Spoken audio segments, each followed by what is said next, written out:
कहानी की शुरुआत में हमें एक लड़की केटी को दिखाया जाता है। केटी एक मॉडल बनना चाहती है, लेकिन उसके पास पैसे नहीं हैं, जिसकी वजह से वो एक रेस्टोरेंट में काम करती है। एक दिन रेस्टोरेंट में केटी के पास उसकी फ्रेंड आती है। वो केटी की मॉडलिंग फोटोज को देखकर बोलती है ये काफी पुराना लुक है, इसीलिए केटी को नया फोटो शूट कराना होगा। लेकिन अच्छे फोटोग्राफर की फीस काफी ज्यादा होती है और केटी के पास पैसे बिल्कुल भी नहीं थे। अब केटी अपने घर जाने लगती है, लेकिन उसे रेस्टोरेंट के अंदर कुछ फोटोग्राफर्स के नंबर मिलते हैं। ये फोटोग्राफर्स फ्री में फोटो शूट करते हैं। केटी वहाँ से नंबर ले लेती है और अपने घर चली जाती है। केटी अपनी बिल्डिंग में पहुँचती है। उसके फ्लैट के पास ही उसका एक पड़ोसी रहा करता था और शायद ये एक दूसरे को पसंद भी करते थे। अपने रूम में जाकर केटी उस फोटोग्राफर को कॉल करती है। वो फोटोग्राफर से बात करती है और फोटोग्राफर उसे बताता है कि हमारे यहाँ पर फ्री में फोटो शूट होता है। वो केटी को अपना एड्रेस भेज देता है और अगले दिन अपने स्टूडियो बुलाता है। केटी स्टूडियो पहुँच जाती है। वहाँ उसकी मुलाकात इवान से होती है और उसके भाई जॉर्जी से।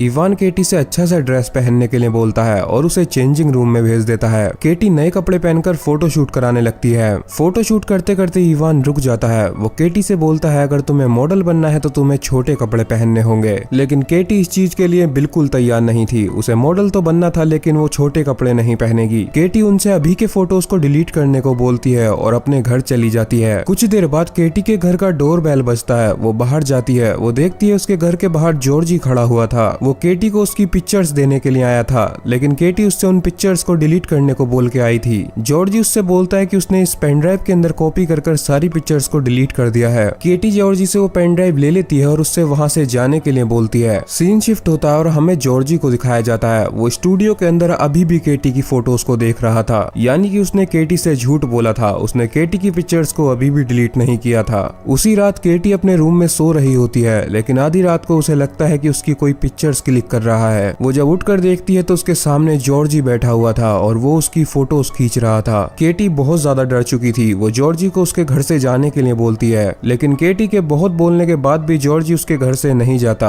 इसीलिए केटी अपनी ड्रॉर से स्टन गन निकालकर जॉर्जी के मार देती है। केटी बहुत तेज चिल्लाते हुए अपने कमरे से बाहर निकल जाती है, लेकिन तभी पीछे से जॉर्जी आ जाता है। वो उसका मुंह बंद करके उसे कमरे के अंदर खींच लेता है, लेकिन केटी अभी भी चिल्लाना बंद नहीं करती, जिस पर जॉर्जी उसका सर जमीन पर देकर मारता है और उसके मुंह के अंदर एक कपड़ा ठूस देता है। केटी बेहोशी की हालत में हो चुकी थी। जॉर्जी उसके हाथों को बांध देता है, लेकिन वहीं केटी का पड़ोसी आवाजें सुनकर जग चुका था। वो सीधा केटी के रूम में आ जाता है। वो देखता है केटी जमीन पर बंद ही पड़ी हुई थी, लेकिन तभी वहाँ जॉर्जी आकर उसके ऊपर चाकू से हमला करता है। वो उसके पेट में काफी सारे चाकू मारता है, जिसके बाद वो अधमरी हालत में जमीन पर गिर जाता है। अब जॉर्जी केटी के पड़ोसी के सामने ही उसका करता है और आखिरकार उसका पड़ोसी मर जाता है। अपना काम करने के बाद जॉर्जी को पछतावा होने लगता है। उसे लगता है उसने थोड़ा ज्यादा कर दिया है, इसीलिए वो घबराता हुआ अपने भाइयों को कॉल करता है। कुछ देर बाद केटी के घर पर इवान और निकोलस आ जाते हैं। ये दोनों जॉर्जी के भाई हैं। वहाँ एक आदमी को मरा पड़ा देखकर इवान समझ जाता है कि जॉर्जी ने क्या क्या किया है। वो किचन से जाकर कुछ पॉलीथिन ले आता है और अपने भाइयों से उस रूम के सारे फिंगरप्रिंट्स को मिटाने के लिए बोलता है। जॉर्जी अपने भाई इवान को बताता है कि वो केटी के साथ पूरी तरीके से इंटीमेट हुआ था।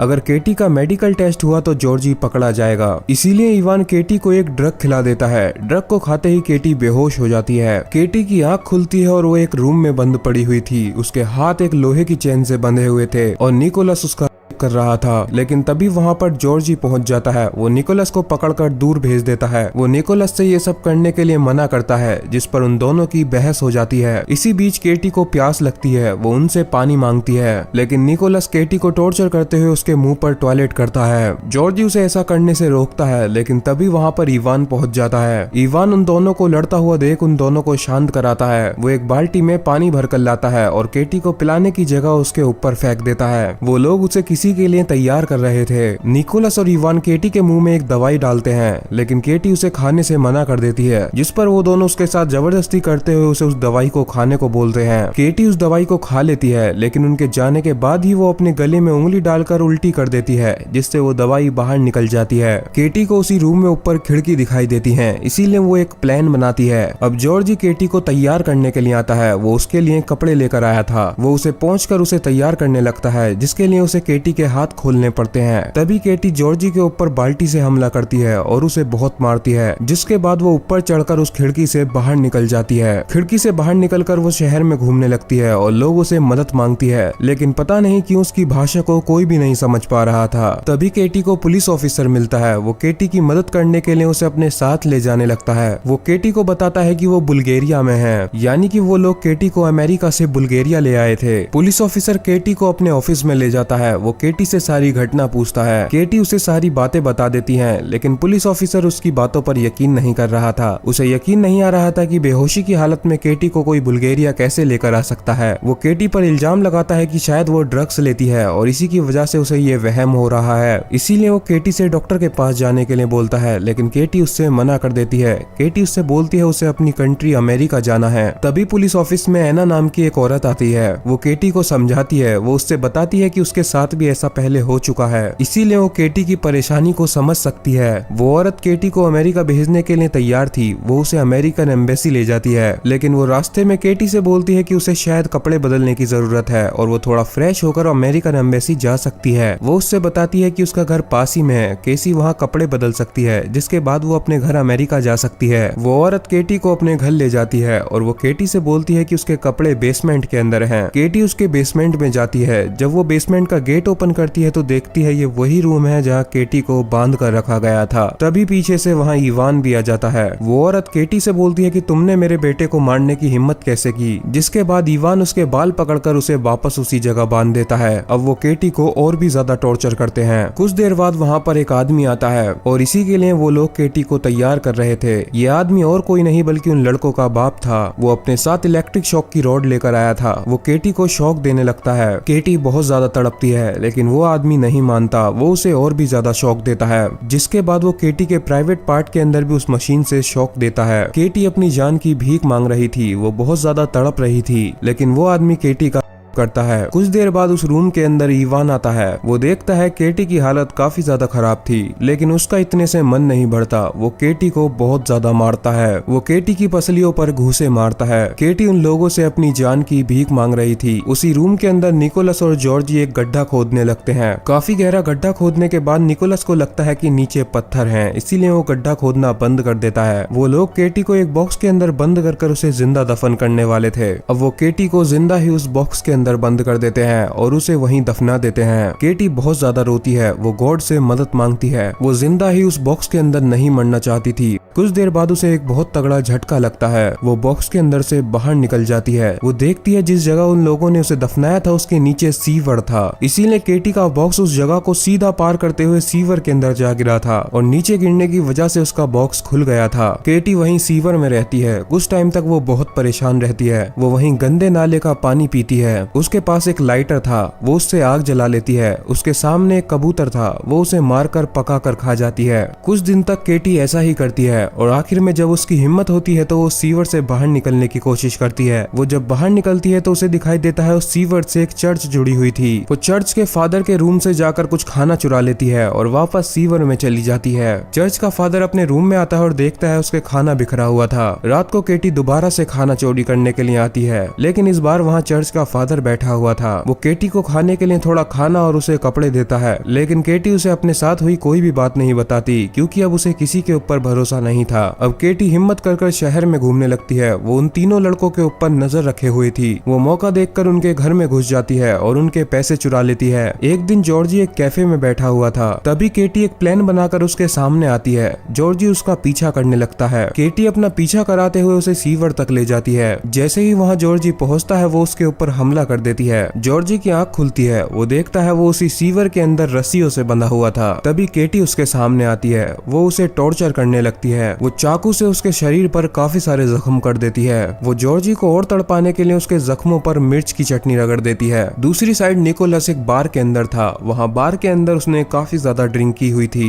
तभी वहाँ केटी पहुंच जाती है और निकोलस उसे देख लेता है। केटी निकोलस को अपना पीछा कराते हुए उसी बार के बाथरूम में ले जाती है। नशे की हालत में होने की वजह से निकोलस अपने पैरों पर खड़ा भी नहीं हो पा रहा था। इसी चीज का फायदा उठाते हुए केटी उसके ऊपर हमला कर देती है। वो उसकी गर्दन को पकड़कर उसका मुंह गंदे टॉयलेट में घुसा देती है। वो बार बार ऐसा करती है जब तक निकोलस मर नहीं जाता। निकोलस के मरने के बाद वो उस बार से चली जाती है। वहीं दूसरी साइड उन सभी का बाप चर्च के अंदर प्रे कर रहा था और ये वही चर्च थी जिसके नीचे सीवर में केटी रहती थी। केटी उसके सामने आती है जिससे वो भी उसका पीछा करने लगता है। जब वो सीवर में पहुंचता है तो केटी उसके पीछे से हमला कर देती है और वो बेहोश हो जाता है। उसकी आंख खुलती है, वो देखता है वो कांटों के ऊपर लेटा हुआ था। केटी ने उसके हाथ पैरों को बांधा हुआ था। केटी वही इलेक्ट्रिक रॉड लेती है, वो उसके प्राइवेट पार्ट पर उसे शॉक देती है, जिसके बाद वो उसके मुंह के अंदर बहुत ही अंदर तक एक लोहे की तार घुसा देती है। वो उस तार में करंट छोड़ देती है जिसके बाद उसके मुंह के अंदर करंट लगता है। केटी करंट की स्पीड को और भी ज्यादा बढ़ा देती है। करंट लगने की वजह से उसका मुंह जलने लगता है और वो मर जाता है। अब केटी एना के पास जाती है। एना बेसमेंट के अंदर खड़ी हुई थी जहाँ केटी को रखा गया था। केटी उसे बेसमेंट से धक्का देकर सीधे नीचे सीवर में गिरा देती है और एना भी बेहोश हो जाती है। उसकी आंख खुलती है और केटी ने उसे एक बॉक्स के अंदर बंद किया हुआ था। केटी एना के सर पर उस बॉक्स को मारती है और उसे उसी बॉक्स के अंदर बंद कर देती है।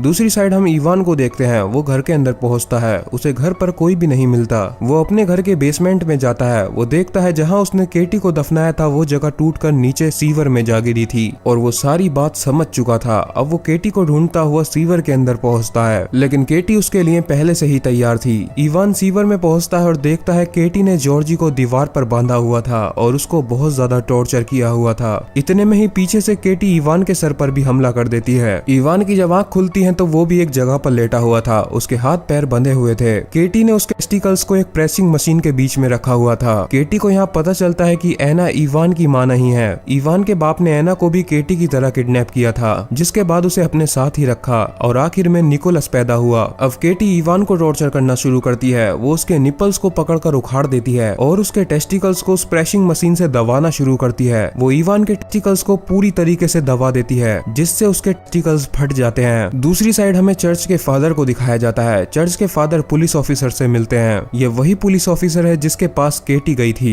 चर्च के फादर पुलिस ऑफिसर के दोस्त थे। वो उन्हें सारी बात बता देते हैं, किस तरीके से उन्होंने एक अमेरिकन लड़की को सीवर के अंदर देखा। ये बात सुनकर पुलिस ऑफिसर समझ जाता है कि वो लड़की केटी ही है। पुलिस ऑफिसर अपनी गन लेकर सीवर के अंदर पहुंचता है। वो देखता है वहाँ केटी ने इवान को बांधा हुआ था। वो उसे टॉर्चर कर रही थी। पुलिस ऑफिसर उससे रुकने के लिए बोलता है और केटी रुक जाती है, लेकिन तभी इवान अपनी जगह से उठकर केटी को पकड़ लेता है। वो उसकी गर्दन दबाकर उसे मारने वाला था, लेकिन तभी पुलिस ऑफिसर इवान के सर पर गोली मारकर उसे मार डालता है। पुलिस ऑफिसर केटी को वहाँ से जाने के लिए बोलता है और एना को गिरफ्तार कर लेता है। केटी अमेरिकन एम्बेसी पहुंचती है और वहाँ से वो अमेरिका चली जाएगी। इसी के साथ यहीं पर यह मूवी खत्म हो जाती है।